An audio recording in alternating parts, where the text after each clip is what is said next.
नमस्कार, मेरा नाम है श्वेता पंत और स्वागत है आपका उत्तराखंड दर्शन में।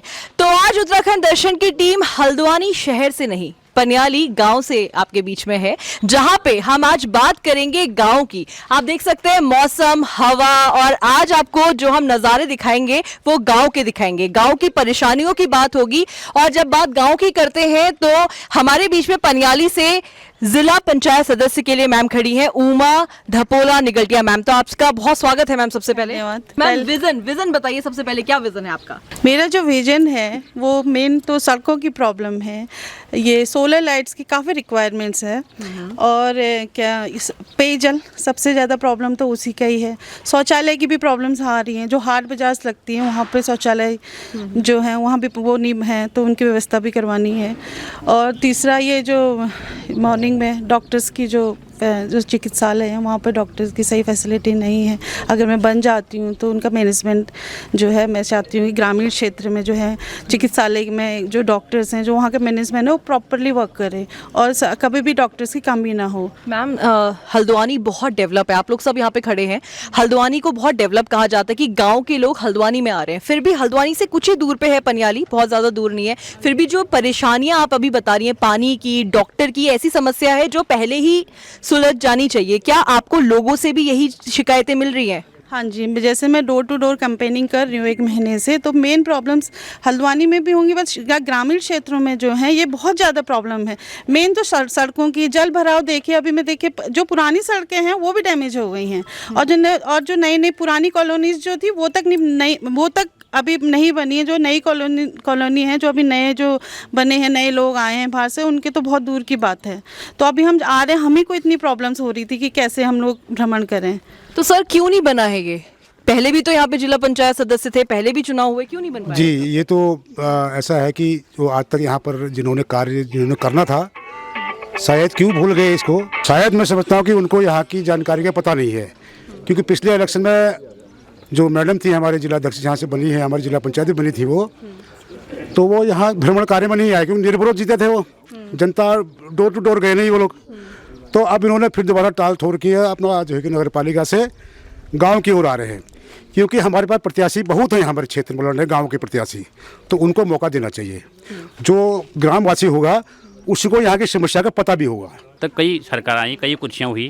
देखो लाखन निगलटिया बीजेपी बहुत मजबूत कार्य करते हैं, उनकी धर्मपत्नी अभी उठी है कैंडिडेट, लेकिन अभी गांव साइड से उठी है। बाजार का आदमी जो आता है बाजार का ही करता है, जो कैंडिडेट बाजार का वो बाजार का ही विकास करता है, लेकिन ये अभी गांव से उठ रहे हैं, गांव का विकास होगा इसमें, इसलिए हम भी इनके साथ खड़े हैं। क्या आप सबसे बड़ी परेशानी हो रही है? परेशानी तो रोड की, पानी की खास यही है फिर। और जहाँ उमा निगलटिया और लाखन भैया को इनको मैं सपोर्ट में लूँगी, तो 4 साल से यहाँ पे रह रही हूँ, तो मैं तो ये मान के चलूँगी कि रात के 12 बजे 2 बजे भी जब भी मुझे खुद भी ज़रूरत भी पड़ी थी और मैं अनजान थी इन लोग के लिए, इन्होंने पूरा शासन हिला दिया था मेरे लिए, मेरे बेटे के लिए।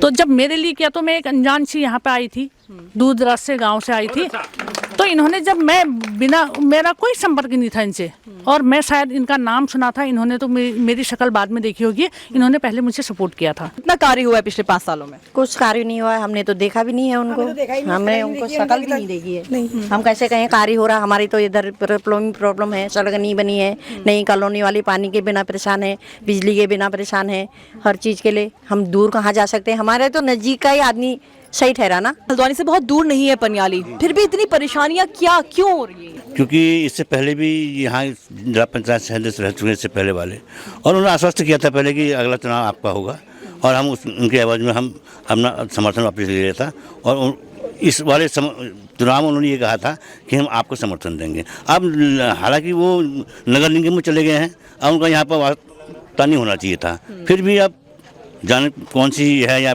धन बल से या किसी और चीज़ से उन्होंने वो टिकट अपने पर करवाया है। मैं मानता हूं कि नगर निगम में जाने के बाद उनको यहाँ पर चुनाव नहीं लड़ना चाहिए था। सर ये बोल रहे हैं अपोजिशन तो बहुत स्ट्रांग है, सच है क्या? नहीं, ऐसा है कि कोई ऐसा स्ट्रांग कुछ नहीं है। ऐसा होता है, स्ट्रांग होता है वो कि जिसके साथ ग्रामीण की क्षेत्र की जनता होती है। भाई बाहर से आके तो कोई भी किसी का प्रचार कर दे, उससे कुछ फायदा नहीं होता है। हमारे साथ जितने भी हैं 99.9% जो हैं गांव के वोटर हैं, जो हमारे प्रचार में चल रहे हैं।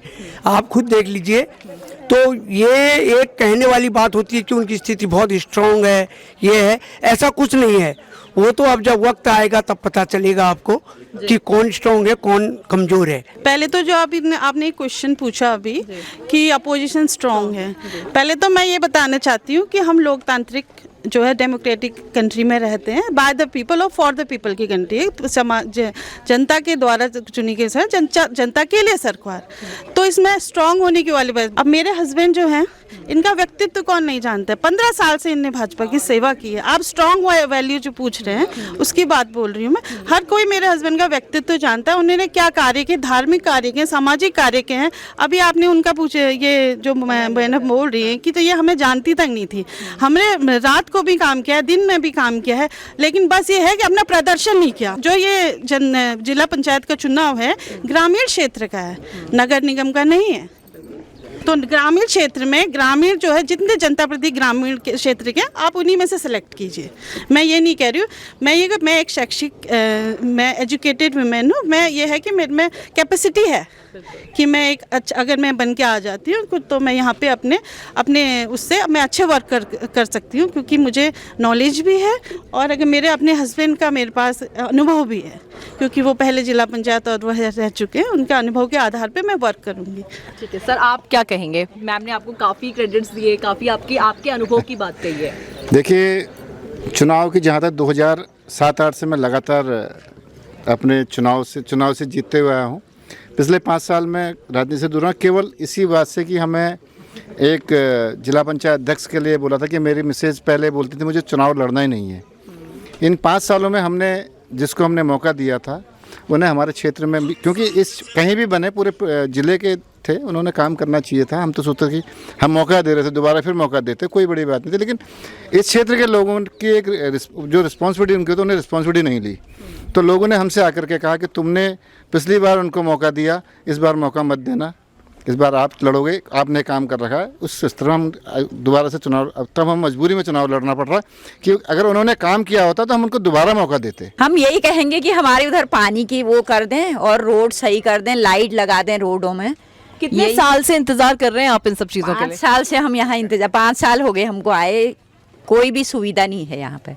न रोड न पानी न बिजली, कोई ऐसा वो नहीं है। हाँ, हाई वोल्टेज की भी, हाँ, हाई वोल्टेज की भी ना बहुत समस्या।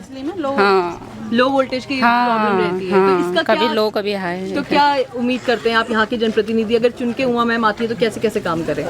काम कर रहे हैं यहाँ, रोड बनवाएं, और ये लाइट वाइट लगी हुई नहीं है, कुछ ही नहीं है यहाँ। कितनी परेशानियां होती हैं आप लोगों को अगर लाइट नहीं है, रात को आने जाने में? बिल्कुल अंधेरा रहता है रोड में, तो परेशानी तो होती है। नीचे ऊपर आम का बगीचा पेड़ हुए तो इन लोगों को तो काफी ज्यादा ही डर, एक बाघ का भाई बीच में, जानवरों की भी डर। मेरे पड़ोस का कुत्ता लाके यहाँ पे इनके सामने में पेड़ पे टांग दिया था, आम के पेड़ में। तो कैसे बंदा, और अकेले लेडीज हैं घर पे, जेंट्स से बाहर हैं, जिसके घर में है 2 बच्चे अकेले, बहुत प्रॉब्लम सारी आती हैं। जो अभी पशुओं वाला है मुद्दा, अभी यहाँ पे हमारे क्षेत्र में नीचे किरोला जी का बेटा है 26-27 साल का, अभी उसकी डेथ हो गई। आगे पशु वो आ गया था ऊंचा पुल में से, वो एक्सीडेंट। तो उसके लिए उनके लिए जो पशु जो घूमते हैं ना, उनके लिए शेल्टर्स बनने चाहिए था। अभी तक तो बन जाने चाहिए थे, क्योंकि ये समस्या बहुत पहले से चली आ रही है, क्योंकि बहुत सारे एक्सीडेंट्स हो चुके हैं इसके। तो मैं अगर बन के आ जाती हूँ तो मैं इसमें भी वर्क करूँगी। तो ये हम लोग पनियाली से सीधा आप देख सकते हैं कि उमा धपोला निगलटिया जी जो खड़ी है यहाँ से, और जो बातें आज यहाँ पे रखी गई है, रोड की बात है, रोड पे अभी भी हम खड़े हैं और हालात सच में गंभीर है। ये मुद्दे ऐसे हैं जो मूलभूत है, जिन पे बात होनी चाहिए, जिन पे काम होना चाहिए। और आज इतनी जो जनता यहाँ पे खड़ी है वो यही उम्मीद कर रही है कि कोई भी जनप्रतिनिधि आए, कार्य होना जरूरी है। तो बने रहिए उत्तराखंड दर्शन के साथ, ऐसी खबरों के साथ एक बार फिर लौटेंगे। धन्यवाद।